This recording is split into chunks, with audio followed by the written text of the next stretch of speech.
अपने YouTube channel पे। Friends, आज हम इस वीडियो में सीखने वाले हैं, अगर आप मीशो के प्लेटफॉर्म से कुछ सेल करते हैं तो आपको अपनी जीएसटीआर 1 की डिटेल किस तरीके से तैयार करनी है, जीएसटीआर 3 भी किस तरीके से फाइल करनी है। जीएसटी कंप्यूटेशन आज हम इस वीडियो में सीखने वाले हैं, क्योंकि मीशो ने अपने जो है जीएसटी रिपोर्ट को किया है थोड़ा सा फेरबदल।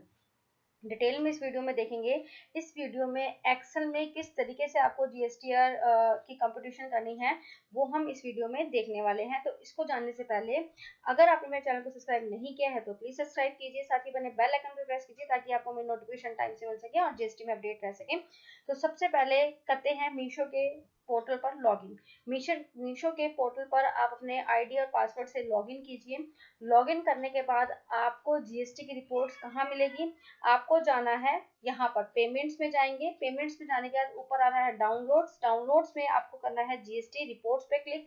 जैसे ही जीएसटी रिपोर्ट्स पे क्लिक करते हैं तो यहाँ आपसे मंथ मांगेगा, कौन से मंथ की डिटेल आपको यहाँ पर चाहिए।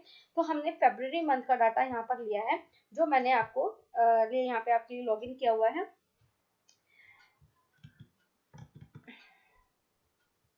यहाँ पर जैसे आप जीएसटी रिपोर्ट्स पे क्लिक करेंगे तो आपके पास एक जिप फाइल बन जाएगी।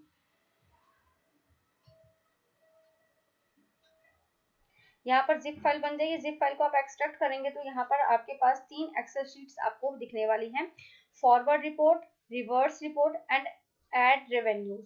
तो हमें चाहिए फॉरवर्ड रिपोर्ट्स एंड रिवर्स का, हमें यहाँ पर मैंने लॉगिन किया हुआ है आपके लिए।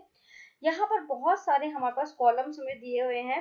क्या सभी कॉलम्स हमें जीएसटी की कंपटीशन के लिए चाहिए होंगे? नहीं, हमें जीएसटी कंपटीशन के लिए ये नहीं चाहिए।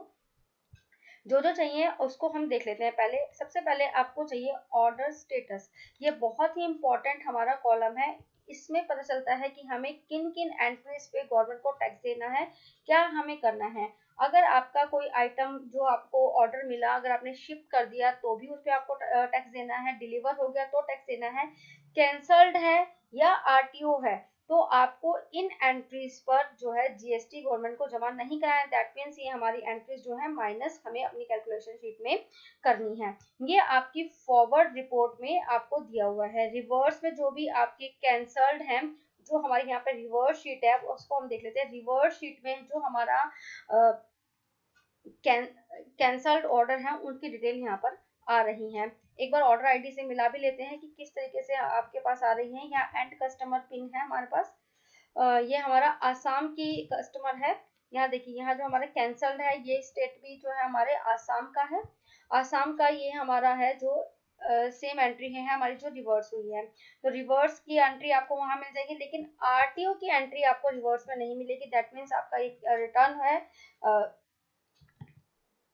रिटर्न टू ओरिजिन है, मतलब आपका प्रोडक्ट आपके पास वापस आ गया है ओरिजिन पे, तो इस पे भी आपको जो है गवर्नमेंट को टैक्स नहीं देना है। तो ये एंट्रीज भी हमें वहां पर आके अपनी डिटेल में लेस करनी है। तो अब हम देखते हैं, ये मैंने आपको बता दिया। सबसे पहले तो ऑर्डर स्टेटस आपको देखना है, उसके अकॉर्डिंग ही आपको अपनी कैलकुलेशन करनी है।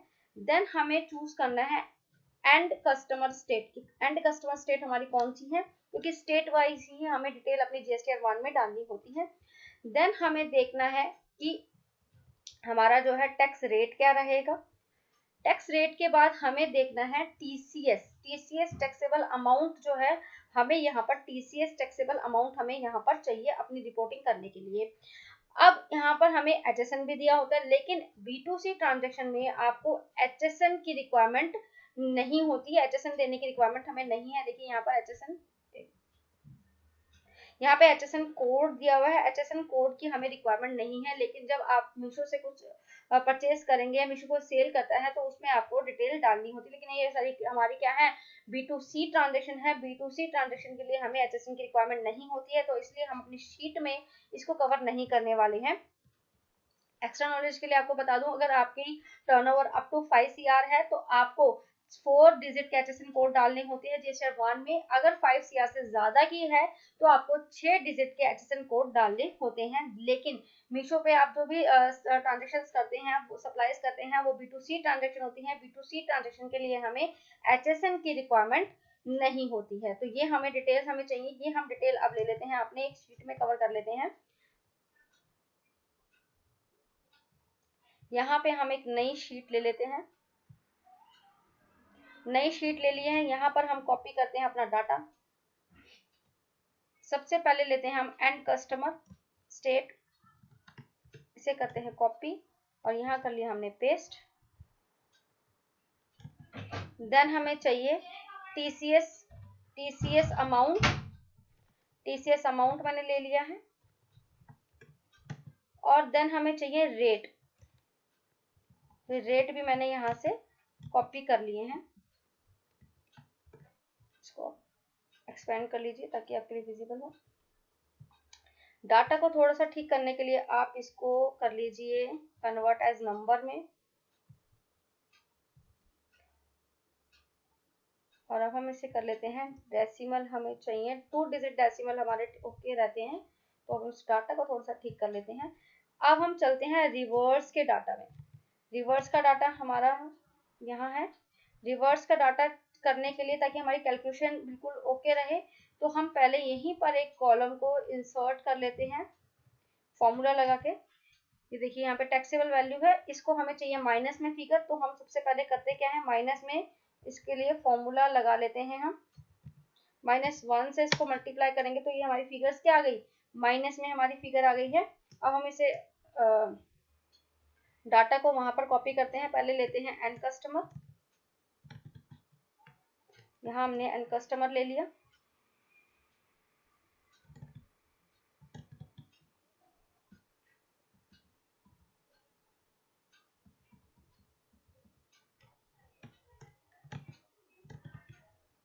अब हम यहाँ पे करते हैं इसे वैल्यूज पे आपको लेना है ताकि फिगर हमारी माइनस में पिक कर ले। और रेट रहने वाला है हमारा 3%। और एक हमारे यहाँ पे ट्रांजैक्शन थी, इसको भी हमें माइनस में लेना है। तो यहाँ पे हमने सिंपली माइनस लगा दिया, वहां से हमने शीट से उठाया था। तो हमने इसको, अब हम कर लेते हैं इसको कैलकुलेट। तो ये हमारा एडलेस होके आ गया 1460.97 पैसा हमारा जो है ये हमने वर्किंग कर ली है। अब हम इसको कर लेते हैं प्राइवेट शीट में कन्वर्ट, ताकि आपको जो एंट्रीज डालनी है जीएसटीआर 1 में वो आपका डालना इजी हो जाए। क्योंकि यहाँ पर जो है हमारी जो है कई बार क्या होता है, एक ही स्टेट में हमने 2-3 डिलीवरीज की होती हैं, तो वो हमारा जो है प्रॉपर तरीके से मेंटेन हो डिटेल्स। तो हम इसको अल्फाबेटिकली भी अरेंज कर लेते हैं। अब इसको हम करते हैं, एक ले लेते हैं नई शीट प्राइवेट टेबल बनाने के लिए। प्राइवेट टेबल बनाने के लिए जाना है आपको, नई शीट आपको लेनी है, प्राइवेट टेबल पे आपको क्लिक करना है। क्लिक करने के बाद जाना है आपको अपनी शीट पर जो आपको अरेंज करनी है। यहाँ पर मैंने ये सारा डाटा जो है सिलेक्ट कर लिया है। सिलेक्ट करने के बाद आपको जाना है अपनी न्यू शीट पे, यहाँ करना है आपको ओके। अब आपको ध्यान देना है जो हमारी एंड कस्टमर स्टेट थी वो हमें चाहिए रो में। तो हम इसको ले लेते हैं रो में, ये आपका रो में आ गया है। अब हमें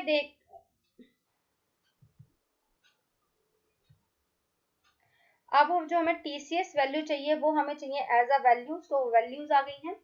अब हम चाहिए रेट भी हमें किस में चाहिए, रो में। तो हम इसको रो में जो है शिफ्ट कर लेंगे। इस तरीके से हमारा जो डाटा रेडी हो गया है, ये हमारा अल्फाबेटिकल ऑर्डर में आ जाता है। जितनी जो स्टेट्स होती हैं वो हमारा इसी में ही ऐड ऑन होके आ जाती हैं। बाय डिफॉल्ट हमारी जो है पर्टिकुलर स्टेट में केवल एक ट्रांजेक्शन है, तो इसलिए यहाँ पर इस तरीके से दिखाई दे रही है।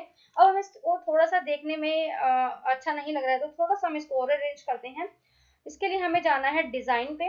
डिजाइन पे सबसे पहले जाएंगे सब टोटल्स पे। सब टोटल्स पे जाने के बाद आपको टिक करना है डू नॉट शो सब टोटल। जो हमें सब टोटल्स के कॉलम्स जो है हमें नहीं चाहिए, तो हम कर देते हैं इसको रिमूव। थोड़ा सा और अरेंज करने के लिए हम जाते हैं एनालाइज पे। एनालाइज पे जाने के बाद आप जाइए ऑप्शंस पे। ऑप्शंस पे जाने के बाद सिंपली आपको जाना है डिस्प्ले पे and classic private table. Proper format में हमारे पास देखिए इस तरीके से हमारे पास यहाँ पर डाटा रेडी हो गया है प्राइवेट शीट के अंदर। आप इजीली इसको आप अपना जीएसटीआर 1 के डिटेल में डाल सकते हैं। यहाँ पर हमने टैक्स अमाउंट नहीं डाला है, कितना परसेंट कैलकुलेट कर आएगा, क्योंकि पोर्टल पर जब हम फिगर्स डालते हैं, टैक्सेबल वैल्यू डालते हैं, टैक्स रेट डालते हैं, तो ऑटोमेटिकली वहां पर ले लेता है। तो चलते हैं जीएसटीआर 1 की तरफ। जीएसटीआर 1 पे भरने के लिए आपको करना है जीएसटी पोर्टल पर लॉगिन। जीएसटी पोर्टल पर लॉगिन करते हैं, आपको जाना है जीएसटीआर 1 पे। अगर आप क्वार्टरली फाइल कर रहे हैं तो आपको B2C ट्रांजेक्शन जो है क्वार्टर के एंड में ही डालनी है। तो थोड़ा स्लो चल रहा है, यहाँ हम फरवरी में डाल देते हैं। यहाँ पर देखिए आपको जो है अपनी B2C ट्रांजेक्शन डालनी है। किस तरीके से डालनी है, यहाँ पर आप जब B2C डालेंगे, ऐड रिकॉर्ड्स आपको करने हैं। यहाँ पर आपको पीओएस चूज करनी है। पीओएस जैसे हमारा सबसे पहले जो हमारी एंट्री है वो है हमारी अंडमान निकोबार की। अंडमान निकोबार आप यहाँ डालेंगे तो यहाँ पर देखिए स्टेट कोड आ रहा है 35, अंडमान निकोबार का कोड आ रहा है। यहाँ पर आप टैक्सेबल वैल्यू डालिए। यहाँ पर आपको चूज करना है रेट। रेट डालने के बाद ये बाय डिफॉल्ट जो है अपना टैक्स अमाउंट उठा लेता है, इसलिए हमने वहां पर टैक्स की कैलकुलेशन नहीं की थी। और कर दीजिए सेव। इस तरीके से आपका डाटा हो जाएगा सेव। इस तरीके से आप अपनी जो है ऑनलाइन जीएसटीआर 1 जो है, अगर आप किसी भी प्लेटफॉर्म ऑनलाइन प्लेटफॉर्म पर सेल करते हैं, मीशो का है या फिर अमेजोन, फ्लिपकार्ट, किसी भी तरीके का है, तो इस तरीके से आप कैलकुलेशन कर सकते हैं फ्रेंड्स। अगर इसमें कोई भी आपको डाउट है तो प्लीज कमेंट सेक्शन में जरूर पूछेगा। I will definitely revert back to you. और जीएसटी में अपडेट रहना चाहते हैं फ्रेंड्स, इस तरीके की नई नई टेक्निक को सीखना चाहते हैं तो चैनल को जरूर सब्सक्राइब कीजिएगा और वीडियो को लाइक जरूर कीजिएगा, जो कि बिल्कुल फ्री है। हमारे चैनल पे आप सब्सक्राइब कर सकते हैं। Thank you for watching.